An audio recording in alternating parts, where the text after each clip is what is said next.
Mota inambogara anambolinda pasi. Vabuda. Yakuita buda pakasimba Johnny. Mama wangu uma. How can you just die like this? Hey, don't sir. What matter?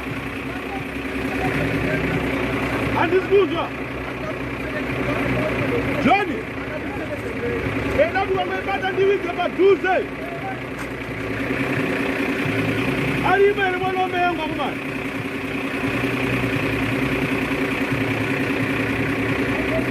Right, kavideo kamatanga kuona wazukuruka itsaone yakaitika pana Muzvezve apo handiti muchinda anonzi iye Passmore Makaza kasvika paakazvipfuudza chakaita kuti azvipfuudze hapana anoziva handiti ndisanda kuudzai zvizere kana unga usati wasubscribe paSaint TV mukana uchiripo wekuti udi usubscribe wotena on your notification bell kuitira kuti pega pega patinouploada mavideos you'll be notified handiti ndichitoti maswera sei zviri kudii kwese kwamuri vazukuru vasekuru Saint so vazukuru nezuro chinda anonzi Passmore Makaza uye anobva kunzvimbo yeKadoma kuRimuka to be specific anobva aigara kunzvimbo inonzi Game Park handiti Game Park iri kudhuze Tapfuura kunonzi kwarumwe uko kuKadoma muchinda uyu ari kunzi akangobuda nemotikari yemhando yewish pamba